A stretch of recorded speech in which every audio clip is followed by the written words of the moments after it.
네, 퇴근길 라이브 함께 하겠습니다. 이번에는 86번가. 제가 또 이거 궁금해서 여쭤봤죠. 86번가인지. 네. 정강우 대표 함께 합니다. 대표님 어서 오세요. 네, 네, 안녕하십니까. 안녕하십니까. 아니, 어떻게 두 분이 처음 뵙는다라는 거를 네. 되게 의외예요. 저는 방송을 통해서만 뵀지. 이렇게- 수요일에만 나오셔서 그랬구나. 아, 인터뷰 네. 퇴근길에 자주 나오셨군요. 퇴근길에서도 이제 월요일에 주로 나오시다 보니까. 월요일에 제가 그 정프로님 제치고 좀 나와야지 우리 정 음. 대표님을 만날 수 있군요. 사실 86번가 요거는 저만 몰랐던 거죠. 다른 대표님들 그쵸. 팬분들이나 이제 시청자분들 다 알았던 거죠. 아유 아닙니다. 예. 아직 많이들 여쭤보세요. 공통점이 있어가지고 예, 네, 또 정 네. 대표님도 뉴욕에서 사실 저는 뉴욕에서 한 달 딱 머물렀습니다. 예, 86번가 좋죠.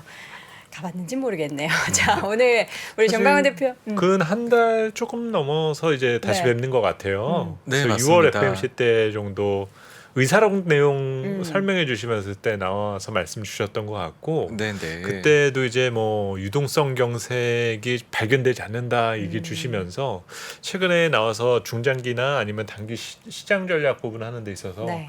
이 그 대표님하고 정광호 대표님하고 문홍철 팀장님하고 고진이 의견이 일치돼서 상당히 좀 되게 흥미롭게 흥미롭다. 많이 반응이 있었거든요. 네. 요즘 시장 어떠세요? 그래서 네, 그 사실 뭐 거기에서 별로 변화된 거는 없는 변화된 것 건 같아요. 없다. 네. 네네네.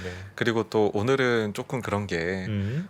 이번 주에 FOMC 회의가 있잖아요. 네, 그렇죠. 그러니까는 사실 이제 이벤트가 있고 난 이후가 할 말이 많기는 한데 그 직전이다 보니까는 실은 이제 뭐 이제 종합적으로 말씀을 드리자면은 사실 그렇게 뭔가 시장을 뒤흔들 만한 이슈는 최근에는 없었던 것 같다인데 그나마 그 중에서 좀 한 가지 시장의 우려 최근에 좀 커졌었던 거를 말씀을 드려보자면 아무래도 또 중국 부동산 관련해서 잡음이 나오는 부분이지 않을까라고 생각을 합니다. 네네. 이게 이제 그 재작년에는 헝다였었는데 이번에는 네, 왕. 이번에는 완다. 네네네. 예. 그랬었죠. 네네. 다 돌립니다. 다. 헝다 완다. 예, 뭐 예. 뭐가 맞나 봐요, 다. 네. 예, 그렇습니다. 죄송합니다. 아닙니다. 네. 너무 그래서- 말문을 제가 막아버렸네요. 아니 이제 자료를 한번 봐주시면은요. 네. 사실 이제 요거는 일단 그 달러채는 이미 갚았습니다. 네네. 다행히 이제 갚았는데 이슈가 됐던 건 뭐냐 하면은 7월 23일 만기로 달러채 4억 달러에 대해 가지고서 완다그룹이 못 갚을 것 같다라는 이야기가 지난 주 초에 막 나왔었습니다. 당시에 구체적으로는 그 금액 중에서 한 절반 정도밖에 마련을 못한 것으로 보인다라는 얘기가 나왔었는데 근데 금요일에 갑자기 완다에서 자금을 마련할 수 있다더라. 라는 이야기가 나왔었고 그리고 주말 동안에는 보니까는 가지고 있는 그 계열사 지분의 한 절반 정도 되는 거를 이제 매각을 해가지고서 그게 딱 금액이 한 4억 달러 정도로 나오더라고요. 그래서 그걸 가지고서 일단은 요 달러채는 갚은 것으로 나왔습니다. 그래서 시장이 오늘 조금 안도를 보였습니다.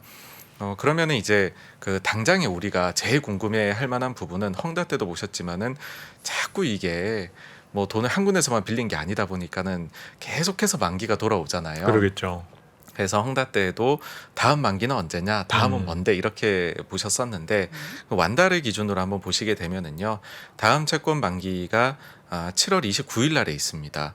그러니까 얼마 이번 주인가요? 네, 그렇습니다. 그렇군요. 네, 이제 얼마 안 남았는데 35억 위안이고요. 네. 다만 근데 요 부분은 좀 그래도 해소가 용이하지 않을까라고 생각을 하는 거는 영내 채권입니다. 그러니까는 그 헝다 때에도 보시게 되면은 아무래도 달러채로 발행한 부분이 해소가 좀 이게 협상이 어려운 부분이고 영내 관련해 가지고서는 결국은 정부나 뭐 이런 데에서 와 가지고서 이 사태 해결을 잘 해보기 위해 가지고서 채권단하고 채무자하고 이거를 좀 조절을 할 수밖에 없거든요. 네네네. 그래서 아마 영내 채권 문제는 별로 불거지지 않을 것 같다라 생각을 하고요. 핵심이 될 만한 거는 다음 해외채 만기가 언제냐인데 조금 그래도 시간 여유가 있습니다. 내년 1월이고요. 네네. 금액으로는 6억 달러. 그래서 뭐 그 사이에 시간을 번 것이다. 있다라고 생각을 하고 그러면은 이제 기간 동안에 완다에서 해야 될 거는 뭐냐, 어떤 뉴스가 나와야 시장에 좋은 것이냐라고 하면 캐시를 마련하는 거겠죠? 네, 그렇습니다. 네, 말씀해주신 대로 그 캐시를 마련하기 위한 노력이 앞으로 펼쳐질 것으로 보이는데요. 사실 지금까지도 좀 열심히 한다고 했는데 시장 상황이 여의치 않다 보니까는 그게 잘 안 됐었습니다. 그러니까 핵심 계열사인 완다 상업의 IPO가 세 번째 실패했거든요. 네, 하반기에 또 네 번째 도전을 한다라고 하더라고요. 그래서 과연 이게 정말로 IPO를 그냥 꾸역꾸역 어떻게라도 재감 못 받더라도 해버릴 건지 여부하고요. 그 다음에는 부여하고 있는 것 중에 지분, 이번에 이제 그 베이징 완다 지분 매각한 것처럼 뭐 몇 가지 이제 계열사 지분을 매각을 할 수도 있을 것 같고요. 그리고 쇼핑몰을 많이 가지고 있거든요. 중국 가보신 분들은 뭐 완다, 뭐 쇼핑몰, 그 다음에 또 영화관 이런 사업 크게 하는 걸 아실 텐데, 요 쇼핑몰도 사실 이거는 매각을 한다고 계속 얘기했는데 제대로 안 되고는 있어요. 뭐 부동산 시장이 안 좋다 보니까는요. 그래서 요것도 좀 뭐 이제는 소위 말해서 파이어 세일을 이제는 해야 되지 않을까. 그러면서 자금 마련에 나서서 내년 1월에 있을 해외채 만기를 어떻게든 또 해결을 하려고 할 것이고, 그러다 보니까는 그 사이에는 사실 그러면은 이제 완다 쪽 관련해 가지고서는 일단은 한숨은 돌렸다. 네. 뭐 그렇게로 볼 수 있을 것 같습니다. 한숨 돌린 완다 그룹 이야기 더하기 지금 중국 부동산에 좀 안 좋은 이야기들은 또 뭐가 있을까요? 네, 그 사실 중국 부동산에 대해서 얘기가 안 좋게 나온 거는 이미 몇 년이 되었죠. 이건 거의 뭐 계절 바뀌듯이 뭐 조금 잠잠해지면 그 다음에 또 나오고 이렇게 되고 있거든요. 그래서 우리가 중국 부동산 문제에 대해 가지고서 조금 더 한번 기준을 잡고 가면 좋을 것 같다라고 생각을 해요. 네. 이렇게 보면은 왜 지금 중국 부동산이 이렇게 문제가 되었을까? 여기에 대해서 좀 단기적인 요인, 그 다음에 장기적인 요인을 오늘은 좀 구분해서 가지고 와봤습니다. 일단 단기적인 요인을 한번 봐주시면은요. 중국이 코로나 이후에 사실 다른 나라들에 비해 가지고서 중국은 상황이 코로나 초기엔 좀 괜찮았죠. 다한된 사망자, 확진자가 많이 나오는데 중국은 엄청나게 강력한 제로 코로나 정책을 하면서 그때 당시에 공장을 돌릴 수 있는 거의 유일한 국가. 그러다 보니까는 2020년도는 다른 나라보다 중국이 오히려 경기가 좀 더 좋았었거든요. 그러다 보니 중국이 해묵은 문제, 부동산 문제를 좀 해소를 해보자. 요 부채를 우리가 좀 줄여 나가보자라고 해서 정책을 하나 내놓습니다. 이게 3홍선 해서 세 가지의 레드라인인데요. 하나하나의 기준을 만족시키지 못할 때마다, 그러니까 선을 넘을 때마다 부동산 업체들에게 부채 증가율에 제재를 가해버리는 그런 조치가 나왔었습니다. 그러니까 부동산 업체한테 부채를 증가시키지 말라는 거는 영업을 하지 말라는 거거든요. 그러니까 강력한 정책이 나왔던 건데, 이때 보시면 자산 대비 부채 비율이 70% 이하여야 된다. 뭐 순차입금 비율이 100% 이하여야 된다. 단기 부채에 대비해 가지고서 현금 비율이 1배 이상이어야 된다. 뭐 이런 것들을 이야기를 기준을 했고, 사실 전체 뭐 작은 업체까지 다 합치면은 요 세 가지를 요 세 가지를 모두 충족시키는 기업은 10%도 채 되진 않았었습니다. 그러니까는 볼 때에는 중국에서는 좀 강한 정책이 나온 거죠. 근데 대형 업체들 중에서는 그래도 한두 개 정도는 맞췄었는데 헝다가 요 세 가지를 다 만족을 못 시켰었거든요. 그러다 보니 헝다부터 문제가 생기기 시작을 했었고, 딱 1년 지나 가지고서 이제 해외채에 대해서 이자 지급 문제가 발생하게 된 겁니다. 그러고 나서 지금까지 헝다 관련해 가지고서 뭐 원래 헝다가 대주주가 가지고 있던 은행도 이제는 완전히 넘어가게 됐고, 아주 지금 구조조정을 펼쳐 나가고 있죠. 주식도 지금은 거래 정지 상태이고요. 네.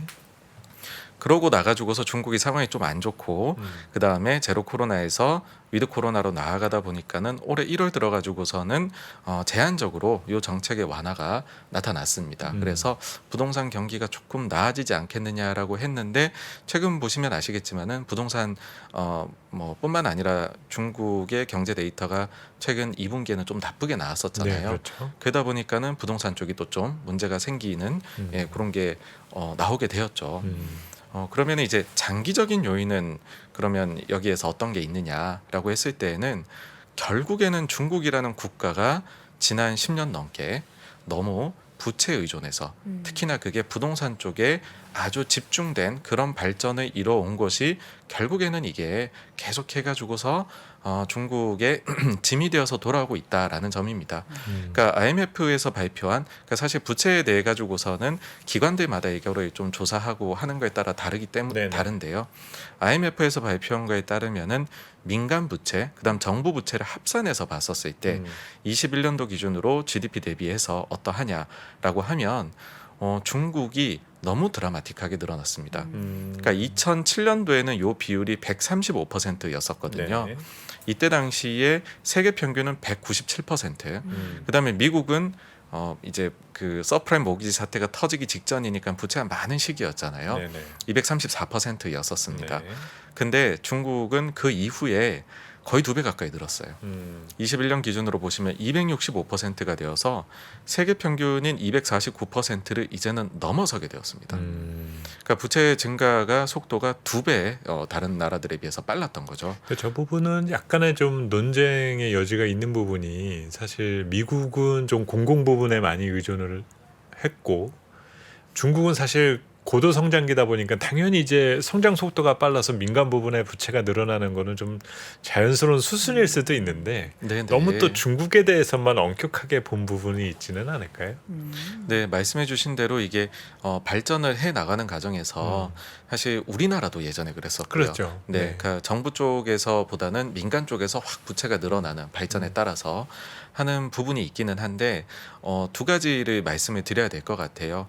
일단 첫 번째는 국가 전체적으로 봤었을 때에 이 성장률이 예상한 대로 그러니까는 그 지금까지 추세대로 잘 나오면 그 부분이 유지가 되는데 그게 조금 떨어져 가기 시작할 때에 그러면은 이게 믹스가 이렇게 되는 것이 어떤 영향을 미치느냐라는 겁니다.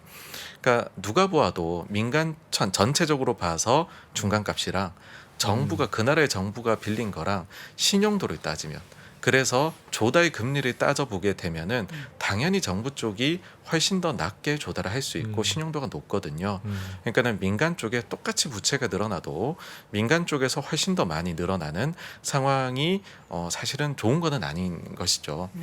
그래서 이게 보시게 되면은 좀 놀랍게도 미국 같은 경우에는 2007년도 이후에 사실 이제 우리가 빅쇼트라는 영화를 보면 네네네. 정말로 말도 안 될 정도로 대출이 무분별하게 나갔던 거를 예시를 많이 볼 수 있잖아요. 그렇죠. 근데 그 이후에 미국이 굉장히 많이 바꿨죠. 네네. 가계 쪽에 대출 나가는 거에 대해서 많이 바꿔서 보시게 되면은 민간 기준으로는 오히려 부채가 감소를 했습니다. 그러니까 부채 비율이 감소를 한 거죠. 그리고 선진국 쪽도 보시게 되면은 한 11% 포인트 정도밖에는 증가를 안 했는데 중국은 거의 한 90% 포인트 가까이 증가를 했습니다. 그렇군요. 네, 근데 선진 쪽은 그러면 부채가 안 늘었냐면 그게 아니라 말씀해주신 대로 정부가 늘어나게 된 거죠. 근데 여기에서 이 성장률이 좀 떨어진다라는 게 뭐냐면 최근에 이게 문제가 되는 것인데 지금 이제 다른 나라들은 보시게 되면은 인플레가 굉장히 많이 일어났었죠. 그렇죠. 네, 그러니까는 인플레이션에다가 거기에 우리가 얘기하는 이제 실질 성장률이 더하면 명목 성장률이 나오지 않습니까? 그렇습니다. 그러니까 사실 명목 성장률이 특히 선진국들은 생각보다는 많이 높았던 것이죠. 근데 부채는 우리가 예를 들어서 뭐 1,000만 원을 빌리고 그 다음에 인플레가 10% 왔는데 나의 소득이 나의 자산 증식 속도가 그만큼 증가를 해버리면 실질 부채 부담은 그만큼 줄어들게 되는 거거든요. 그렇네요. 그래서 좀 선진국들은 오히려 이 인플레이션을 겪으면서 부채 쪽에서는 2020년도 코로나 때 빚을 확 풀어서 그때 당시에 부채 비율이 올라간 거를 계속해서 시간이 지날수록 비율이 내려오고 있습니다. 근데 중국은 아시다시피 지금 물가 상승이 거의 없거든요. 근데 경제 성장률도 전망치가 낮아져 가고 있고 그러다 보니 명목 성장률이 이제는 따라잡혀 버린 상황이 됐는데 부채 증가 속도는 그대로인 것이죠. 그러니까 부채 비율이 코로나 이후에도 거의 유일합니다. 주요 경제 권역 중에서는 계속해서 올라가고 있는 그런 상황이 보이고 있습니다. 그러니까는 그렇다면은 사실 뭐 물가는 사실 그러니까 부채는 늘어나는데 생각보다 물가는 좀 오르지가 않고 그러다 보니까 약간 중국 경제가 조금은 기형적인 구조가 되어 있는 상태라고 볼 수 있는 건가요? 네, 그렇습니다. 그 말씀해 주신 대로요. 지금 중국 경제가 안고 있는 문제다라고 하면은 단순히 뭐 성장이 안 나온다의 문제가 아니라 구조 자체가 부채의 증가를 원래는 그거를 따라갈 수 있을 만큼의 인플레도 어느 정도는 발생을 해야 되는 구조를 가져가야 되는데 지금 전혀 최근에 보이는 모습은 그러지를 못하고 있다라는 것이죠. 그러다 보니까는 사실 뭐 정책에 대한 기대는 둘째치고라도 지금 그 실물 경제 쪽에서 계속 힘들다는 얘기가 나올 수밖에 없는 그렇네요. 상황이고요. 그러면은 이 부동산 문제가 이토록 오랫동안 부채가 증가해온 거를 갑자기 해소를 한다라는 거는 사실은 있을 수가 없는 일이거든요. 우리가 이렇게 큰 문제가 있을 때 사실 우리도 겪고 있는 문제입니다. 이렇게 부채 문제가 크게 생겨났을 때에 이거를 해결할 수 있는 방법은 크게 보면 두 가지가 되겠죠. 첫째는 그냥 구조조정을 과격하게 해버리는 거죠. 우리 IMF 같은 거 아니면은 미국이 뭐 서프라임 모기지 사태를 겪는 거 이렇게 돼버리면은 한번 부채가 확 그 재조정이 되거든요.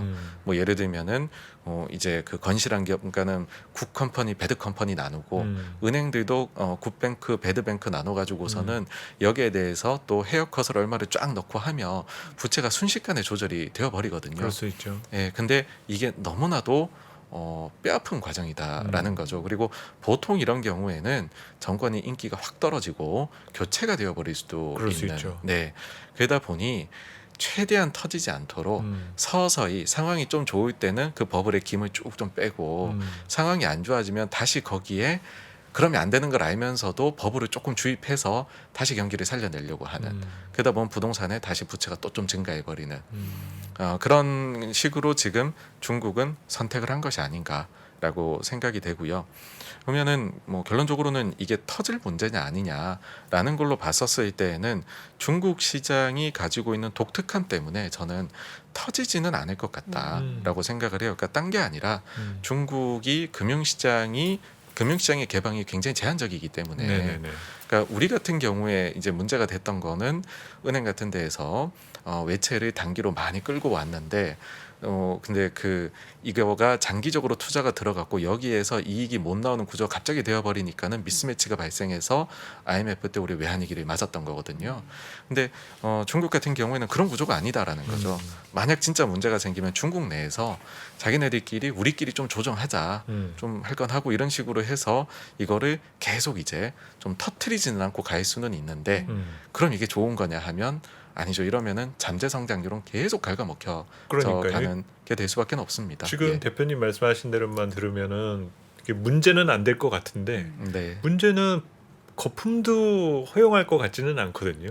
그렇게 막 경제가 뜨거워진다라든지 자산 시장이 뜨거워질 만한 확률도 상당히 낮아져 가고 있는 과정이지 않냐라는 생각이 들어서. 네. 그러니까는 바로 나오는 이야기가 이러면은 이럴 때 바로 쓰는 이야기가 일본식 대차 대조표 불황이 중국이 바로 오는 게 아니냐라는 그러니까요. 얘기를 합니다. 그러니까 중국 입장에서는 정말 피하고 싶겠죠. 그렇게 되어버리면은 이거는 성장 구간이 바로 여기서 끝이 난다라는 게 되어버리기 때문에, 그러니까는 뭐 중국 입장에서는 굉장히 어려운 길을 가고 있다라고 생각을 해요. 그러니까 이렇게 부채를 안 일으켰어야 되는데 그 일은 벌어져 버렸고, 그러면은 지금부터는 뭐 가뜩이나 지금 서방 세계 견제도 많이 받고 있는 상황에서 이거를 어떻게든 연착륙을 시키고 또 신성장 동력은 만들어내야 되고 그런 아주 어려운 길로 가는데, 어쨌든 지금 그 금융시장 자체가 불안정해질 만한 이슈는 아니다라는 거고, 그 다음에 아마도 지금 중국이 기대하는 바는 제가 생각을 할 때에는 사실 이게 중국만의 지금 경기는 문제 만이라기보다는 여기에 추가적으로 작년부터 서구권도 굉장히 경기 둔화가 빠르게 나타났거든요. 그렇죠. 그러다 보니 세계 공장 역할을 해야 되는 중국도 경제가 많이 둔화가 된 거. 그러니까 중국 입장에서는 서구권이 좀 좋아져 가지고서 좀 발주도 많이 나오고 하면 그 부분에서 뭐 본인들이 크게 힘을 안 써도 좀 좋아지는 그림이 사실은 베스트이지 않을까라고 저는 생각을 합니다. 저는 꽤 듣다 보니까는 가까운 시간 내에 이제 중국도 성장률 목표 제시는 이제 곧 안 하게 되지 않을까라는 생각도 좀 들거든요. 네, 사실 그게 굉장한 부담이죠. 그러니까요. 오히려 그게 작년에도- 하나의 스탠다드 기준이 돼 버리니까 맞습니다. 예. 뭐 다른 나라들로 하여금 이제 그런 걸 꼭 마치 평가를 받아야 되고 보여줘야만 된다라는 부담을 갖게 돼서 사실 그럴 필요는 없는데. 네, 그렇죠. 그러니까 중국이 작년에 성장률 목표를 크게 하회를 했죠. 네, 그렇죠. 그다음에 올해 같은 경우에는 아주 소위 말해서 안전하다고 생각하는 5% 내외를 잡았는데 지금 글로벌 IB들의 올해 성장률 예상치 전망치가 5%로 다 내려와 버린 상황이거든요. 그러니까는 중국 입장에서는 그거 자체가 뭐 이제 질적 성장이라는 얘기를 결국에는 하게 되지 그렇겠죠. 않을까 네네. 예, 라고 보이는데 실은 조금 격가지의 얘기이긴 합니다만은 중국이 어떤 데이터에 대해 가지고서 얘기를 할 때가 그나마 상황이 괜찮을 때라는 거고요. 아이들 때보다. 안 네. 하면 더 혼란스럽다. 안 할 때에는 혹은 그게 발표가 안 당연히 되거나 계획 경제니까는 네, 중국은. 네. 그러니까 이제 그런 얘기를 드린 거는 이제 중국 관련해 가지고서 말씀드리면은 많이들 최근에 얘기하시는 게 이제 청년 실업률이 되게 높다라든지 네. 어떻게 보느냐는 얘기도 하시거든요. 경기 관련해서. 그러니까 이거 다 관련이 되는 부분인데 그러니까 그거를 발표하는 한에는 중국은 저는 의도가 있는 부분이라 생각을 해요. 아직도 정치적으로 그런 부분을 활용한다. 이렇게 네. 봐야 되는 거죠. 왜냐하면은 중국의 실직률 자체는 음. 지금 리오프닝을 한 이후에 계속 내려오고 있습니다. 네네네. 그러니까는 청년이라는 자체가 굉장히 세대가 10년 좁은 세대를 얘기하는 거거든요. 그 이외 세대에서는 괜찮은데 여기는 그래 맞아 역사상 제일 높은 지금 실직률인 거는 맞다. 근데 이게 계속 공표가 되고 있다라는 것 자체는 이걸 가지고서 어떤 이제 전달하고자 하는 게 있다라고 생각을 해요. 중국 자체에서는. 그러니까 전체적으로는 우리가 큰 문제가 아닌데 이쪽에서는 지금 가령 예를 들면 뭐 기업들이 좀 해야 될 역할이 있다라든지 뭐 이런 것들을 어필을 하는 부분이다라고 네 그렇습니다. 예. 그리고 어쨌든 이런 것들이 데이터가 나오고 있을 때가 그래도 중국은 괜찮을 때 이런 것들을 공개를 하더라라는 거고요.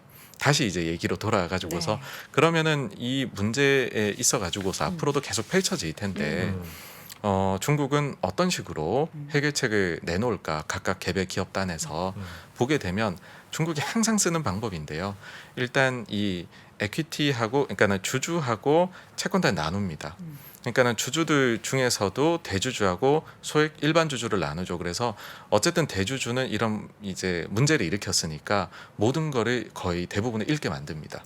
예. 대신에 일반 주주도 위험 자산에 투자를 했으니까 지금 헝다가 뭐 거래 재개되면 제값을 받겠습니까? 엄청 안 좋겠죠. 그러니까 손해가 많이 나오겠죠. 채권의 경우에는 해외하고 역내가 굉장히 다르게 대우를 받는데 해외의 경우에는 사실 중국의 해외채에 투자를 하는 사람은 대단히 소위 말해 선수 그러니까는 그 이제 경력이 오래된 투자자들 전문 투자자들이거든요. 그러니까는 이걸 가지고서 완다그룹을 샀는데 그게 부도가 날 것 같아. 그래서 채권 가격이 막 절반 급락을 한다. 그거는 알아서 하라는 거죠. 그것까지 중국 정부가 해줄 수는 없다. 이고 다만 역내에 대해 가지고서는 지난 헝다 때도 그랬는데 굉장히 관여를 많이 합니다. 왜냐하면 이게 잘못되어 버리게 되면 다른 금융사나 업체들한테까지도 전이가 돼버릴 수도 있기 때문에 그래서 이 부분에 있어 가지고서는 상당히 강력한 이제 개입이 들어온다. 그래서 앞으로도 보실 때에 뭐 완다뿐이겠습니까? 다음에 또 나올 거라고 생각을 하거든요. 나왔을 때 뭐 대주주가 어떻게 된다더라 하면은 너무 그건 겁먹지 마시고 아 원래 저렇게 하는 거구나. 그 다음에 뭐 해외채가 문제가 생긴다더라. 저것도 쟤네는 원래 저렇게 하니까. 근데 또 역내 채권은 잘 지켜주려고 하더라 그러면 아 되게 전형적으로 하고 있구나. 그런 것들을 요걸 보시면서 좀 기준을 잡아보시면 어떨까라고 생각을 합니다. 네. 뭔가 이제 시장을 흔들 만한 뭐 다양한 이슈들이 앞으로도 뭐 중간중간 불거질 텐데 중국 관련한 얘기에서 뭔가 부동산 얘기 나올 때 이런 키워드들이 나오면 원래 하던 대로 하고 있는 거구나 하면서 우리는 마음을 딱 굳게 먹고 있으면 되는 거죠. 그렇죠. 사실 중국 시장 얘기 관련해서 우리 국내 투자하시는 분들이 뭐 일부 관심 있으신 분도 계시겠지만 중국에서 뭘 어떻게 했다더라 뭐 금리를 인상했다더라 이날 관심이 많이도 없으시더라고요. 그래서 그리고 이제 사실 중국이란 그 넓은 땅덩어리 네. 그리고 이 어마어마하게 큰 경제를 너무 이렇게 작게 단순화해서 보는 경향등이 있거든요. 네. 사실 뭐 중국도 이제 대도시들 중심으로는 뭐 선진국에 준하는 상당히 경직된 성장률을 보이고 네. 있는 상태고 오히려 이제 성시별로 조금 따로 봐야 될 부분 등이 좀 큰데 이제 그래서 좀 그런 변화를 이제 또 중국에 대해서는 좀 적용할 필요가 있지 않나라는 생각도 좀 들어요. 네. 네, 그리고 현실적으로 봤었을 때는 제가 느끼기에 음. 과거 오히려 한 10년 정도 전에 중국 전문가가 훨씬 많지 않았는가 하는 생각도 그렇죠. 들어요. 그렇기도 하죠. 예, 우리나라에서도 그렇고 음. 미국이나 서방권에서도 그렇고 음. 근데 이게 코로나 동안에는 정말 정보 접근이 거의 사실상 불가능했었던 그렇죠. 예, 그리고 사실 상황이었고요. 지금도 오픈됐다라고는 하지만 어떤 모습인지 잘 모르잖아요. 네 그렇습니다. 네. 그러니까 이게 사실 거의 약간 기록 말사이처럼 딱 그 우리가 잃어버린 고리 같은 기간이 있는 상황에서 아무리 이걸 가지고서 뭐 데이터 나오는 걸 가지고 조합을 해본다라고 한들 과거 대비해 가지고서는 사실 적중률이 좀 떨어진 것도 사실이다라는 맞아요. 점도 중국에 대해서 여러분들 보실 땐 좀 참고를 하셔야 되지 않을까 싶습니다. 그러니까 네. 요즘은 아직 뭐 해외여행 다니는 프로들도 요새 많이 생겼잖아요. 무슨 뭐 프로그램. 예, 뭐 동남아도 네, 가고 네. 일본도 가고 많이들 인도도 가지만 가고 여전히 중국은 안 가고 있단 말이에요. 못 가는 것도 그죠. 뭐 못 가는 것도 크고 네. 그러고 사실 또 중국 현지 모습이 담겨 있는 뉴스들도 많이 줄었어요. 거진 안 보여요. 그러다 관심이 보니까 좀 없는 건가? 관심도 없어서 그런지 아니면 규제가 심한지는 잘 알 수는 없겠지만 이렇게 정보의 단절이라는 것이 결국 경제라든지 나라를 해석하는 데 있어서 걸림돌이 되고 있는 상황이다 보니까 이런 헝다 문제라든지 이런 금융불안 이슈나 정책적인 부분에 있어서도 앞으로 요 단기적인 전망을 하는데 상당히 어려움이 클 수밖에 없습니다. 왜냐하면 수집할 자료가 별로 없어요. 네. 지금 어떤 분께서는 중국 통계 방송에서 방영하면 반간첩법에 걸린다고 그런가요? 그런 얘기까지 해주시는데 해외에 유출하면 뭐 음, 그런 게 저촉되는 것도 있다고 합니다. 그렇군요. 자, 이제 중국 얘기해봤고요. 미국 쪽 이야기하려면 미국 이제 열심히 실적 시즌을 이제 막 2주차 접어들고 있죠. 어떻게 좀 잘 진행되고 있습니까? 네, 지금 사실 이제 이번 주 다음 주가 굉장히 실적이 많이 나오는 네. 구간인데요. 지금까지는 실적 시즌의 초기 좀 맛을 봤다라 할 수 있는데 지난 주까지 18%의 기업이 실적을 발표를 했고요. 이 중에서 주당 순이익이 예상치를 상회하는 기업의 비율이 75%가 나왔습니다. 요거는 과거 5년 평균이 상당히 숫자가 좋거든요. 왜냐하면 코로나 때 눈높이는 되게 낮은데 돈을 워낙 풀어가지고서 기업들은 그때 실적이 되게 좋았었거든요. 네네. 그때 뭐 20% 이상 이렇게 막 그 뭐 대부분의 기업이 상해 서프라이즈. 어닝 서프라이즈를 냈었던 시기가 들어와 있는데 어쨌든 그 엄청 좋았던 5년과 그리고 정말 평균치인 과거 10년 딱 중간 정도이고요. 그다음 주당 순이익이 예상치를 상회하는 폭. 그러니까는 100원을 예상했는데 상회를 했다라고 해도 뭐 101원을 낸 것하고 107원을 낸 건 다르잖아요. 네. 그래서 상해 폭을 따져보게 되면 이게 6.4%로 과거 5년 대비로는 낮고요. 네. 과거 10년 평균 정도 들어와 있습니다. 그러니까 요 숫자가 중요한데 왜 그러냐 하면은 지난 1년 동안은 보시면 2022년도에는 1, 2, 3, 4분기 내내 요 상해 폭이 꾸준히 내려왔었어요. 그래가지고서 4분기에는 1%대밖에 상회를 하지를 못했었습니다. 그런데 지난 이제 23년도 1분기에 다시 과거 10년 평균으로 상해 폭이 돌아왔고요. 그리고 이번 2분기도 아직 실적 시즌 초기이기는 합니다만은 그 정도의 모습을 지금은 보여주고 있습니다. 예. 그다음에 매출액의 경우에는 과거 대비해서 상회하는 기업의 비중이 좀 낮아요.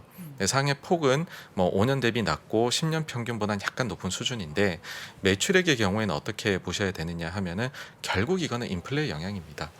그러니까 오히려 이제 22년도에 주당 순이익이 좀 별볼일 없었을 때 매출액은 좋았거든요. 왜냐하면 인플레가 워낙 높다 보니까. 지금은 근데 인플레가 좀 안정화가 되어 가다 보니까는 요거는 예상치 대비해서는 좀 상회하는 폭에 상회하는 기업의 숫자가 적게 나오고는 있는데 마진 측면에서는 그거를 뭐 구조조정이나 여러 가지 통해서 기업들이 방어를 해 나가고 있는 것 같다입니다. 그러면은 현재까지 각 권역별로 봐가지고서 경기 관련한 데이터들 보면 어떤 상황이냐 하면은요.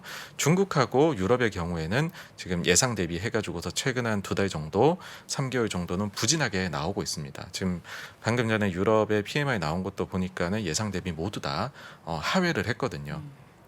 그러니까 요 부분에서는 유럽은 뭐 작년 말부터 해가지고서 굉장히 그 이제 경기 데이터들이 올라오던 것이 1분기 이후에 2분기에는 숨고르기 국면에 들어간 것 같고 중국의 경우에는 딱히 큰 부양책이 나오지 않은 상황에서 오로지 코로나 정책 완화만으로 1분기에는 괜찮았다가 2분기에는 소위 말해 그 약발이 좀 떨어지고 있는 걸로 보입니다.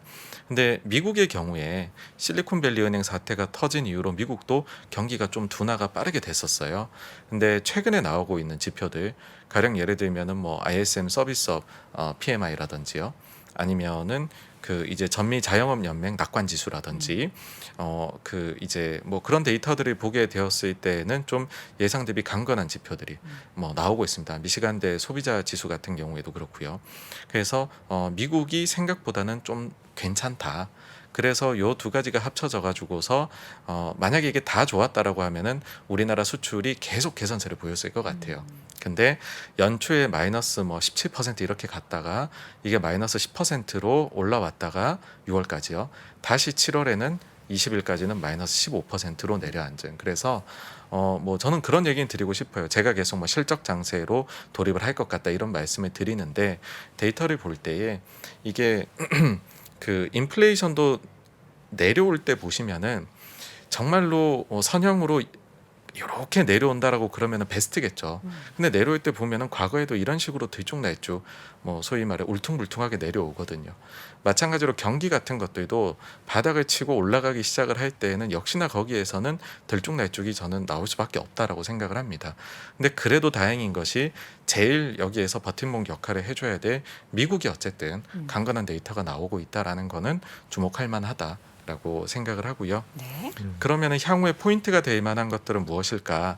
라고 했었을 때에 중국은 결국 지금 5%라는 목표를 포기하기는 어려울 것이다. 네. 그래서 이제 정말 5%까지 내려온 상황에서 과연 어떤 정책들을 이제 그 내놓게 될 것이냐라는 게 포인트가 될 것이고 저는 이 부분에 있어 가지고서는 상반기보다는 무조건 더 나올 수밖에 없다라고 생각을 합니다. 구체적으로 그러면 하반기에 어떤 시기라든지 이런 것들을 우리가 그려볼 수 있을까요? 사실 뭐 이게 네. 하반기 초반에 나온다라고 하면은 기대를 가져보겠지만 통상적으로 중국의 정책 관련된 이슈가 등장을 하려면 한 연말쯤 돼서 뭐 경제공작 회의라든지 뭐 이렇게 좀 늦어지는 경우들이 좀 대부분이잖아요. 네네. 그래서 그 시기를 어떻게 가늠해 볼 수 있을까요? 네, 말씀해주신 그 시기를 생각했었을 때에는 더더욱이나 사실 좀 이제 앞쪽에 해야 앞쪽에 왜냐하면 정책을 펼치고서 네네. 이게 실제로 실물에 미치는 데는 좀 시차가 존재를 하니까 요 부분들은 뭐 3분기 안으로 사실 발표를 하려면 다 나와야 되지 않을까라고 생각을 합니다. 예. 그렇군요. 그리고 유럽의 경우에는 네네.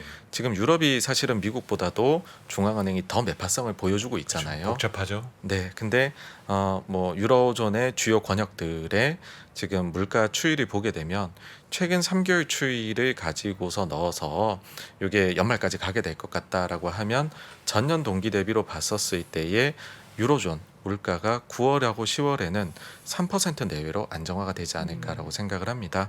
좀 잘 나오면은 앞자리가 3이 아니라 2자도 볼 수 있지 않을까라고 생각이 되거든요. 그러면 유럽 쪽에서도 결국에는 매파성이 뭐 미국을 저는 정책이 순서대로 따라간다라고 생각을 해요. 미국이 인플레가 좀 내려오는 게 나오고 나니까는 결국은 매파성이 줄어들었거든요. 네. 그래서 유럽 쪽도 그렇게 되면은 뭐 이제 경기에는 도움이 되지 않을까라고 생각을 하고요. 뭐 제일 주목해야 되는 곳은 미국일 수밖에 없고 미국은 이제 감익 구간이 끝나갑니다. 요번 이제 그 실적 시즌까지 하면은 작년 4분기부터 해서 3개분기 연속으로 전년 동기 대비 감익에서 이제 3분기부터는 예상치가 증익으로 되어 있거든요. 그러면은 여기에서부터는 이제 좀 글로벌 경기를 이제 긴축도 이제는 속도가 많이 둔화가 되니까 모습을 나타낼 수 있지 않을까. 이게 포인트이다라고 시장 바라봅니다. 참여자들은 어떤 걸 먼저 더 보게 될까요? 그런 미국 전체 기업들의 이익 모멘텀의 변화를 의미를 두면서 보게 될 건지 아니면 요즘은 워낙 쏠림 현상이 심하고 특히 미국은 M7 주식 등에 대한 실적 내용에 아주 민감도가 큰 편이잖아요. 네네. 어떻게 반응할 거로 좀 보세요. 그렇게 좀 특정 종목에 대해서 집중을 많이 하게 될지 아니면 전체에도 의미를 부여할지.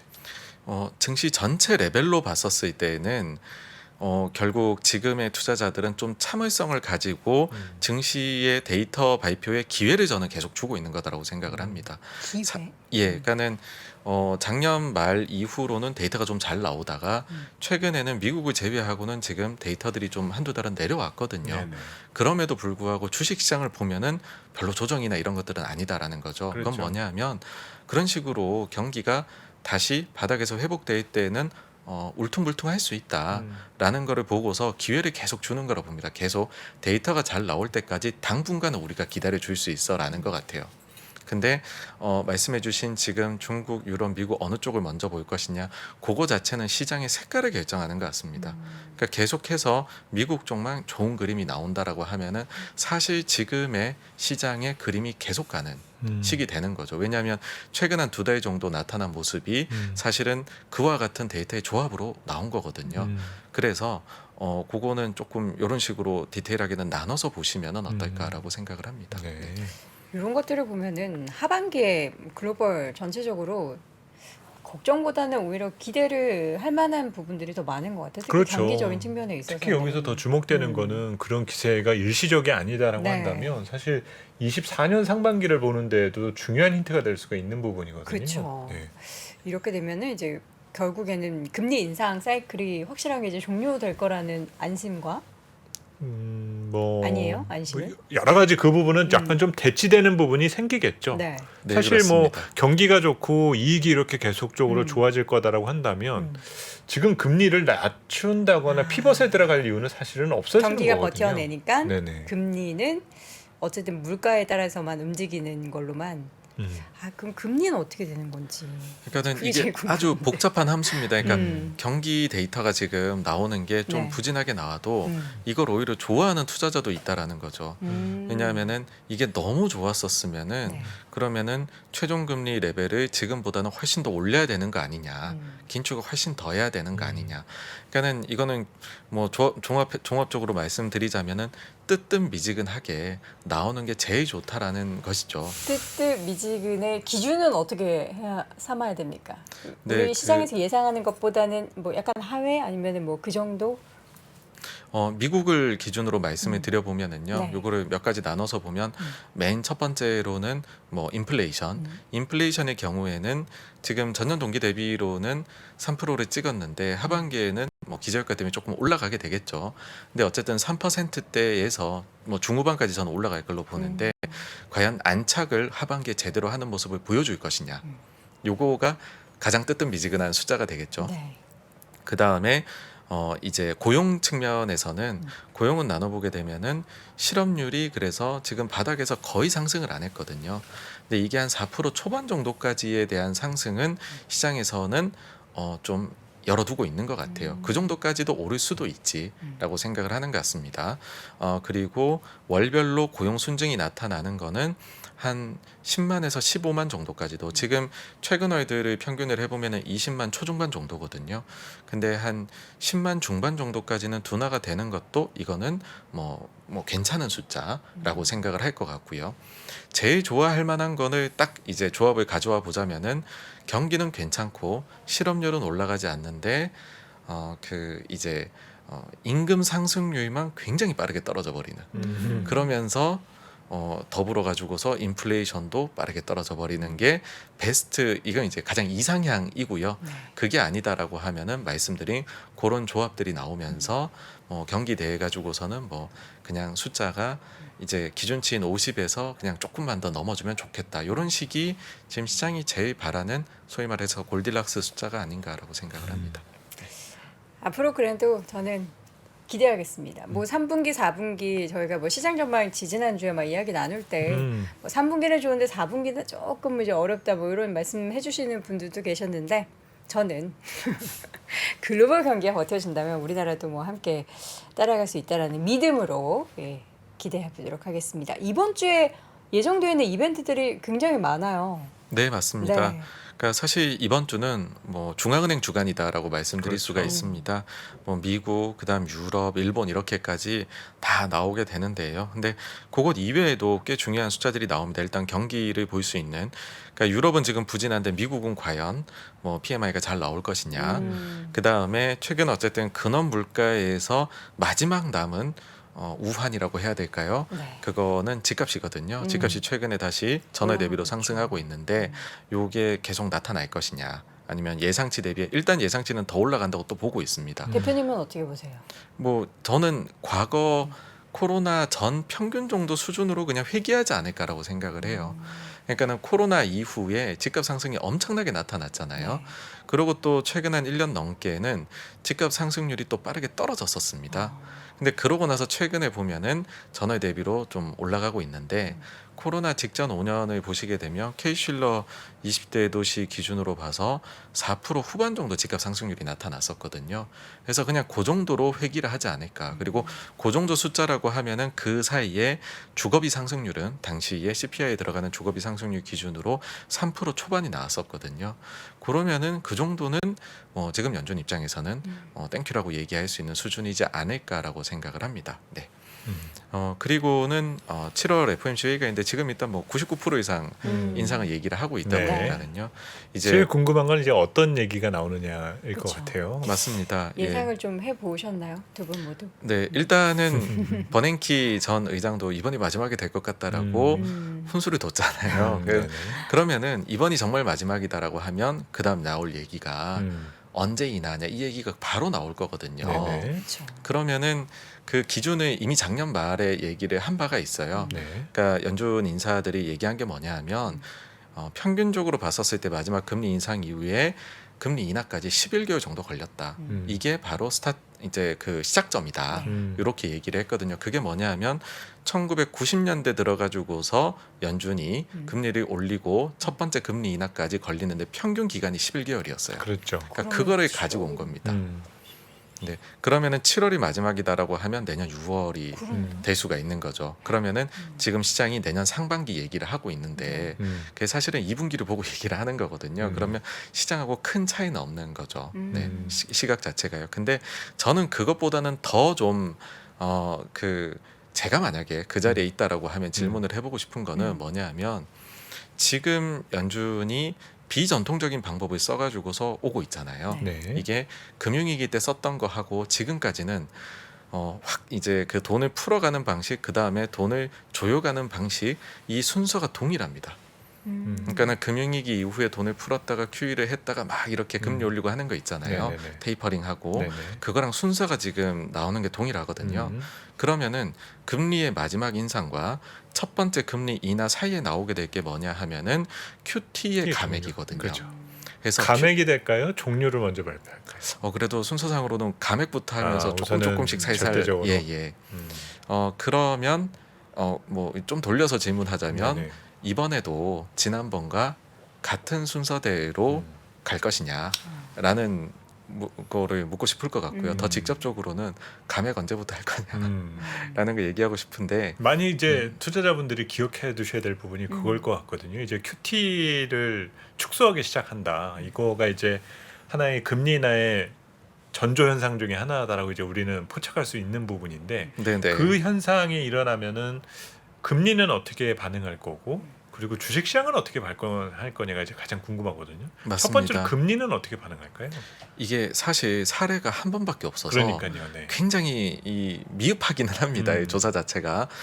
근데 그러면은 그 전에 사례가 어떠했느냐라고 하면 2018년 12월이 마지막 인상이었거든요. 네네. 그리고 19년도 하반기 7월부터 인하를 해서 하반기에 3번 인하를 했었죠. 그리고 상반기 들어서 바로 QT 감액이 들어갔었습니다. 그때 당시에 보시게 되면은 사실 채권 시장은 별로 움직임이 없었고요. 주식 시장은 그때 당시에 꾸역꾸역 상승을 기록했었던 그런 사례가 있습니다. 그리고 그 다음에 금리 인하가 나온 이후에는 그다음 그러니까 이제 19년도 9월달에 QT가 완전히 종료가 됐었습니다. 그러니까 사실 감액에 들어가고 QT 종료까지의 시기는 좀 짧았었다라는 거고, 그래서 저는 개인적으로 예상하기에는 올해 연말에 큐티 관련해서 금액을 감액에 들어가거나 아니면 그때 선언을 하거나 감액을 이제 24년부터 하겠다라고 들어가고 24년이 끝나고 나면은 25년부터는 큐티도 아마 종료되는 수순으로 그리고 그 사이에 금리 인하가 한번 나오고 몇 번 나오고 이런 식으로 저는 생각을 하고 있습니다. 그렇군요. 네. 이 큐티 축소 얘기만 나와도 벌써 도비시하다라는 느낌이 확 들거든요. 근데 이제 지금 그렇게 발톱을 드러내던 연준 인사들이 갑자기 이렇게 네. 바뀌게 될 수 있는 계기는 뭐가 될까요? 그래서 사실 이번에 이런 질문은 나올 거예요. 지난 회의 때도 이런 질문이 있었거든요. 네. 큐티에 대해 변화의 생각이 있느냐 했는데 없다라고 얘기를 네, 했는데 네, 네, 이번에도 아마 그런 질문을 받아도 네. 별다른 코멘트 변화는 하지. 코멘트의 변화는 없지 않을까라고 네. 생각합니다. 근데 어쨌든 이런 순서다라는 거는 기억을 여러분들께서 기억을 하시면 도움이 되시지 않을까 싶습니다. 그렇겠네요. 네. 뭐 이번에 FOMC에서 우리가 기대할 만한 이야기들, 뭐 음. 추가적인 금리 인상이 없다라든지, 뭐 인하에 대한 뭐 조금이라도 뉘앙스를 비치지 않는다라든지 해도 실망하지 말고 그 전에 해왔던 그 역사적인 그 평균의 흐름이나 그런 것들 잘 기억하시면서 지금은 얘기 없지만 아마도 이렇게 할 거야 이렇게 우리가 생각을 해보면 좋을 것 같습니다. 그 밖에도 또 다양한 이벤트들이 있는데 뭐에 또 주목을 하고 계실까요? 네, 그래서 이번 주는 또 물가가 나옵니다. 유럽에서 일단 소비자 물가 속보치 나오는 게 네. 있고요. 그다음에 미국 CPI 잘 나와서 뭐 PPI도 잘 나왔기 때문에 사실 그러면 PC 물가는 그런 특징이 있습니다. 연준에서 PC 물가를 훨씬 중요하게 본다라고는 하지만 네. PC 물가가 서프라이즈 나오는 경우는 거의 없거든요. 왜냐하면 CPI가 월 초중반에 나오고 PC 물가는 월 말에 나오거든요. 그래서 그 전에 보면 거의 예상치가 정확하게 나옵니다. 그래서 CPI보다 PC를 더 본다던데 하지만 CPI의 시장은 훨씬 크게 반응하고 PC 물가는 중요하다고는 하지만 거의 그대로 나온다. 해서 저는 뭐 요거는 별로 서프라이즈는 아닐 것 같고 오히려 주목하고 있는 건 일본입니다. 그러니까 일본이 YCC에 대해 가지고서 사실 지금 이번 주에 당장 회의가 있는데 지난주 금요일에 갑자기 아시아장 끝나고 나가지고서 각종 외신에서 관계자의 이야기에 따르면이라고 해가지고서는 이번에도 YCC나 정책의 변화는 없을 것이다 라는 얘기를 막 계속 쏟아져 나오더라고요. 네. 그래서 굳이 그 얘기를 일주일 전에 일본이 그런 식으로 한 이유가 뭘까 혹시나 좀 얘기가 나온다라고 하면은 꽤나 재밌지 않을까 싶고요. 일본 말씀을 조금 드리자면은 일본의 경우에는 쓸 수 있는 정책의 그 폭이 작습니다.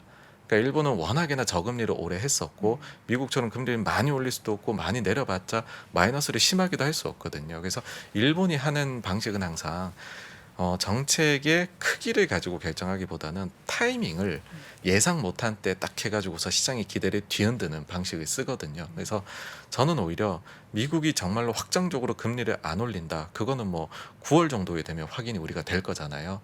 그 정도 타이밍에 오히려 미국은 이제 긴축에서 언제 완화로 갈 거냐 얘기를 할 때에 일본은 갑자기 뜬금없이 YCC를 폐지하거나 아니면은 YCC 범위를 지금의 0.5에서 0.75로 늘리거나 같은 조치들을 하지 않을까 싶고 사실 근데 일본도 보시면은 물가가 저는 연말에는 지금보다 확 더 떨어질 거다라고 보고 있거든요. 그래서 실은 일본도 그렇게까지 정책의 변화를 가져와야 될 그런 긴급함은 없다라는 말씀도 드리고 싶습니다. 네. 그렇네요.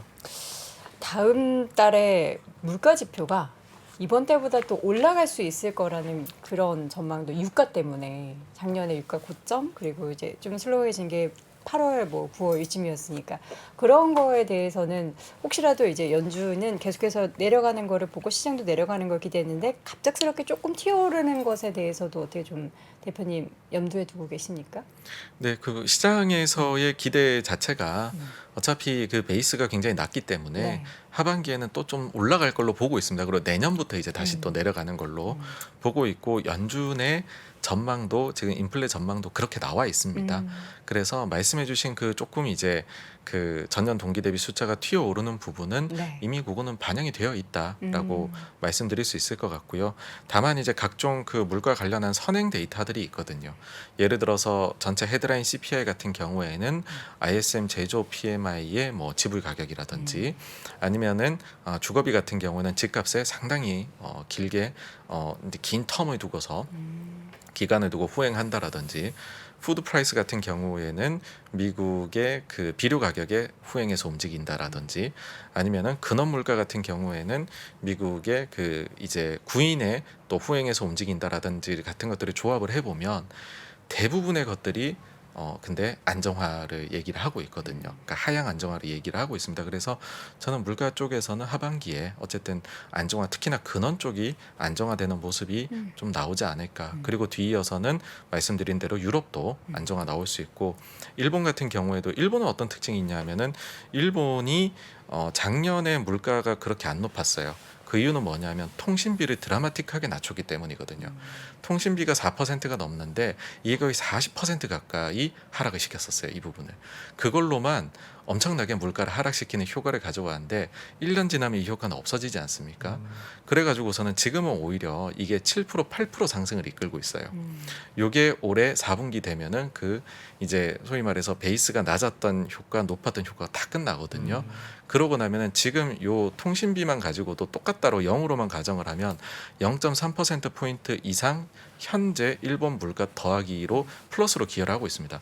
요것만 빼도 일본 물가도 바로 2%로 떨어지거든요. 그래서 일본 물가도 연말이면은 뭐 안정화가 완전히 헤드라인에서 보이지 않을까라고 보고 있습니다. 네.